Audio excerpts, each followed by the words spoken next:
Hello दोस्तों, आज दिनांक 6 सितंबर 2024, दिन शुक्रवार। आज ही के दिन हर साल राष्ट्रीय पुस्तक वाचन दिवस मनाया जाता है। इस दिन का मकसद लोगों में पढ़ने की रुचि पैदा करना होता है। 6 सितंबर को ही हर साल हरतालिका तीज का व्रत भी रखा जाता है। यह व्रत भगवान शंकर और माता पार्वती को समर्पित है। 6 सितंबर को वराह जयंती भी मनाई जाती है। यह भगवान विष्णु के तीसरे अवतार की वराह की जयंती है। आइए अब चलते हैं अपनी खबरों पर। हरियाणा में कांग्रेस उम्मीदवारों की सूची होल्ड हो गई है।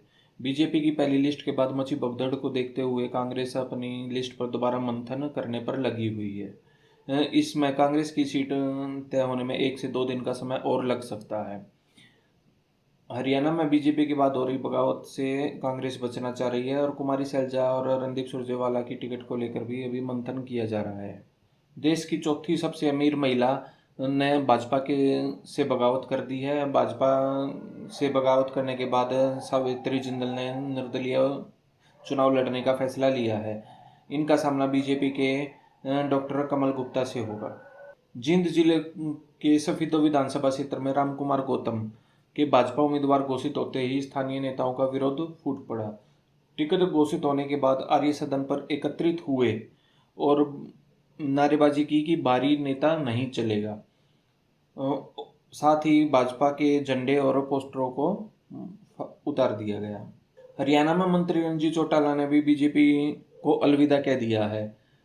साथ ही बोला कि मैं अपना निर्दलीय चुनाव लड़ूंगा और भाजपा को अपनी ताकत दिखाऊंगा।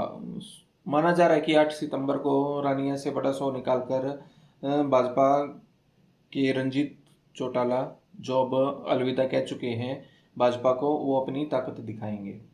पूर्व डिप्टी सीएम दुष्यंत चौटाला ने 5 सितंबर को अपना नामांकन दाखिल कर दिया है। उन्होंने उचाना हल्के से अपना नामांकन दाखिल किया है।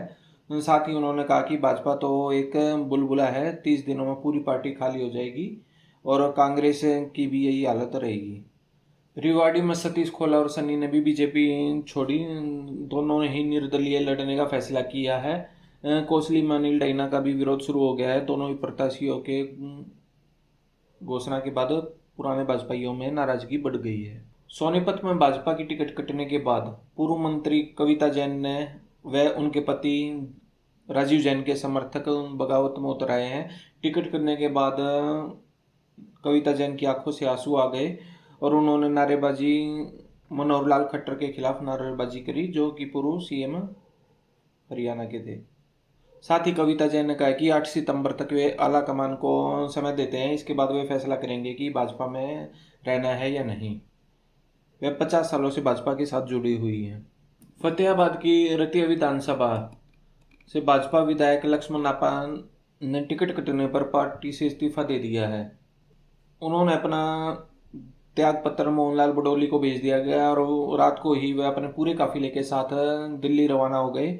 माना जा रहा है कि रतिया से लक्ष्मण नापा की जगह पूर्व सांसद सुनीता दुग्गल को टिकट दी गई है और लक्ष्मण नापा कांग्रेस में भी शामिल हो सकते हैं।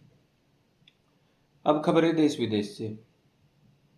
दिल्ली शराब नीति केस में गुरुवार को अरविंद केजरीवाल की जमानत याचिका पर फैसला सुरक्षित रख लिया गया है। फैसला सुरक्षित रखने से पहले केजरीवाल और सीबीआई दोनों का पक्ष सुना गया। आप देख सकते हैं केजरीवाल को कब कब जमानत मिली। पहली जमानत 10 मई को मिली थी, दूसरी जमानत 20 जून को, तीसरी जमानत 12 जुलाई को और आज के दिन भी केजरीवाल जेल में ही हैं। डिफेंस मिनिस्ट्री ने 200 मीडियम एल्टीट्यूड लॉजिस्टिक ड्रोन के ऑर्डर को होल्ड रख दिया है। डिफेंस मिनिस्ट्री ने कहा है कि आप पहले ये सुनिश्चित करें कि इसमें कोई भी चाइनीज प्रोडक्ट ना लगा हो। अगर चाइनीज प्रोडक्ट लगा है तो डिफेंस मिनिस्ट्री अपने बेड़े में शामिल नहीं करेगी। इन ड्रोन्स को चीन से लगी भारतीय उत्तरी सीमा पर तैनात किया जाएगा। हिमाचल में मस्जिद विवाद में लोग सड़कों पर उतरे। शिमला के संजौली इलाके में एक मस्जिद निर्माण को लेकर विवाद बढ़ता ही जा रहा है। 5 सितंबर को विभिन्न संगठनों के साथ स्थानीय लोग भी सड़कों पर आ गए। इनकी मांग है कि मस्जिद के अवैध निर्माण को गिराया जाए। बांग्लादेश के अंतरिम सरकार के चीफ एडवाइजर मोहम्मद यूनिस ने कहा कि पूर्व प्रधानमंत्री शेख हसीना को भारत में रहकर राजनीतिक बयानबाजी नहीं करनी चाहिए, जिससे कि दोनों दिक्कतों को आमना सामना करना पड़े। यूनुस ने शेख हसीना को वापस लाकर उन पर मुकदमा चलाने की भी बात कही है। वहीं रिलायंस के बोर्ड ने बोनस शेयर देने की मंजूरी दी है। शेयर होल्डर्स को कंपनी को एक के बदले एक शेयर मिलेगा। 1980, 83, 97, 2009 और 17 में के बाद यह छठी बार होगा जब कंपनी अपने शेयरधारकों को बोनस देने जा रही है 1:1 का। रिलायंस का शेयर इस साल 24% बढ़ा है। शेयर बाजार में 5 सितंबर को गिरावट देखने को मिली। सेंसेक्स 151 अंक की गिरावट के साथ 82,201 के स्तर पर बंद हुआ। वहीं निफ्टी 53 अंक की गिरावट के साथ बंद हुआ। बाजार को गिराने में सबसे ज़्यादा योगदान रिलायंस के 125.77 पॉइंट्स का कंट्रीब्यूशन है। नई स्विफ्ट का सीएनजी वर्जन अगले हफ्ते पेश होगा। स्विफ्ट सीएनजी की कीमत पेट्रोल पावर्ड वेरिएंट की तुलना में 80,000 रुपये से 90,000 रुपये तक की ज़्यादा होने की उम्मीद है। खुद को पुलिस बताकर 70 से ज़्यादा कॉलेज छात्राओं को अश्लील वीडियो भेजे।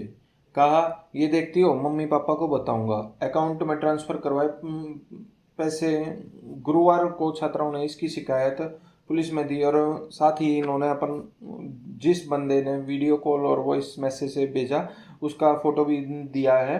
और 50 से ज़्यादा छात्राओं ने घबराकर 3,000 से लेकर 20,000 रुपये तक आरोपी के ऑनलाइन अकाउंट में ट्रांसफ़र कर दिए हैं। एक नई पहल देखने को मिली है। जबलपुर में प्राइवेट स्कूलों पर एक बार फिर बड़ी कार्रवाई की गई है। जिला स्तरीय समिति ने 8 प्राइवेट स्कूलों को 54 करोड़ 26 लाख रुपए पेरेंट्स को वापस लौटाने के लिए बोला है। इन्होंने ज़्यादा फीसें ली थी और इनको सिर्फ 30 दिन का समय दिया है फीस लौटाने के लिए, और इसमें सीधा पेरेंट्स के ही बैंक अकाउंट में पैसे डालने को बोला है। वहीं मंगोलियाई टीम सिंगापुर के खिलाफ 10 रन पर ऑल आउट हो गई। ये आज तक का सबसे लोवेस्ट स्कोर माना गया है। मंगोलियाई टीम ने 10 ओवर में 10 रन बनाकर ऑल आउट हो गई, जबकि सिंगापुर ने मैच 11 रन का टारगेट मैच 5 बॉलों में ही 1 विकेट गंवाकर हासिल कर लिया। अब खबरें रोजगार से। इंडियन नेवी में पायलट, नेवल ऑफिसर समेत 250 पदों पर भर्ती निकाली है, जिसके आवेदन 14 सितंबर से शुरू होकर 29 सितंबर तक होंगे। ज़्यादा जानकारी के लिए इंडियन नेवी की ऑफिशियल वेबसाइट पर आप अपना देख सकते हैं। आपको हमारी वीडियो कैसी लगी? अगर आपको हमारी वीडियो अच्छी लगी हो तो लाइक, शेयर, सब्सक्राइब करना ना भूलें। Thanks for watching.